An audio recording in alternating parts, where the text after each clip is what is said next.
What I'm going to talk about today is people analytics. So it's data-driven, evidence-based approach to managing people and organizations. So in other words, people analytics is the application of big data principles in the managing of people.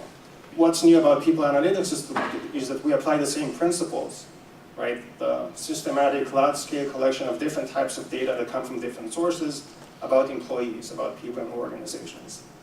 People analytics relies on algorithm, or algorithmic decision-making, if you will. Okay, so algorithms are these software tools that receive certain inputs from the environment, different types of digital data that goes into the algorithm, and then they apply certain rules to the data so as to spew out different types of outputs that would then be used by managers to make better strategic decisions that have to do with the management of people and organizations. The reason it's important and relevant to talk about people analytics today is that there's been a lot of discussions and chatter about this newish, I guess, phenomenon. So we've seen growth in this over the last couple of years, and also there's a growing awareness of businesses as to the promise of people analytics. And this one reads, in early 2015, only 24% of companies felt ready for people analytics. And this number has gone up to 32% just 1 year later. I want to give you a few examples of areas of application of people analytics in business. So human capital management, hiring and firing. Traditionally, this has been a job that was done by human beings. But more so today, this is a job that's being taken by algorithms. With growing numbers of applications to different types of jobs, more HR managers are turning to algorithms to sift through applications. 72% of resumes get rejected by applicant tracking systems, by algorithms, before a human being even sees them. They're unbiased, they're objective, they never get tired, they don't prefer certain types of people over other types of people. They never make mistakes, they'll learn from mistakes, and so on, right? So they're highly effective and efficient in sorting through thousands of applications. Hiring is just one example, but we use algorithms to fire people as well, or at least to identify people who we think are likely to quit. Job satisfaction, absenteeism, level of interactions with other employees, and the list can go on, and obviously it varies across different types of algorithms. But the point is that we would use these data points and run algorithmic calculations on them to determine who's at risk of leaving.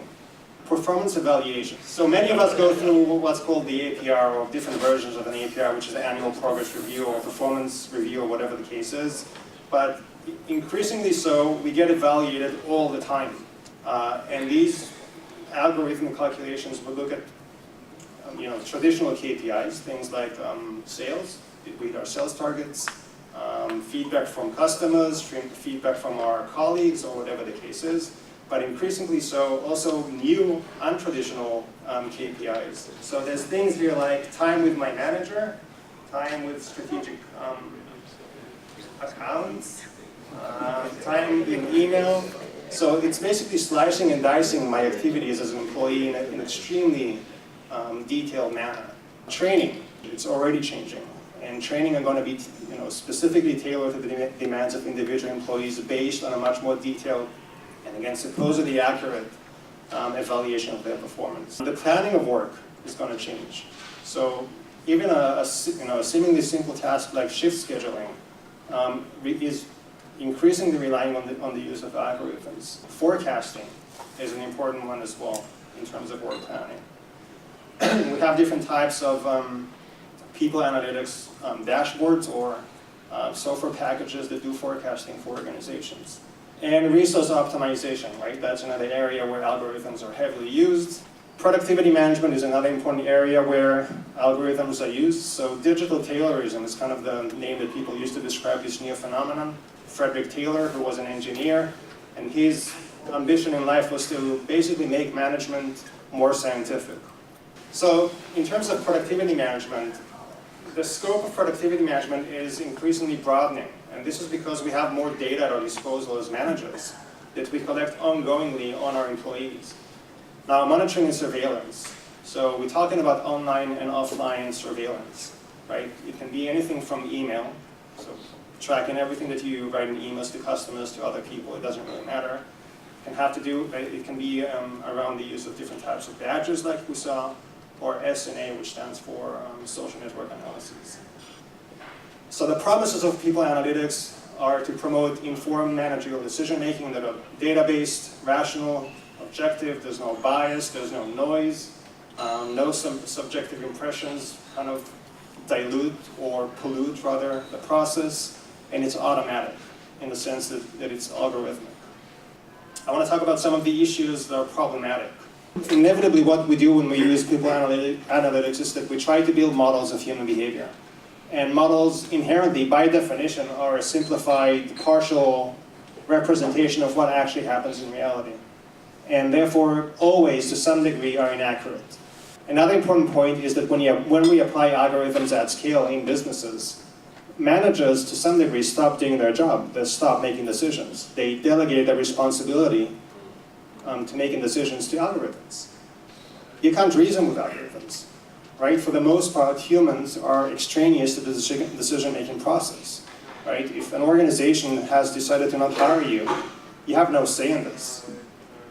And it's not like you're arguing with a human being or trying to understand why a decision was made with a human being, because the logic is locked behind, proprietary code that you have no access to. So let me just sum up. Conclusions, right? So people analytics holds great promise. So I'm not knocking it down altogether. I do think there's potential for this managerial approach to help managers improve and manage their businesses in a more efficient way. I do, however, believe they shouldn't replace human managers. Not yet anyway, not until we have a fully functioning AI device that can actually replace what people do. So not all that can be measured should be measured. And on the other hand, not all that should be measured can be measured. Okay, so think about this for a second.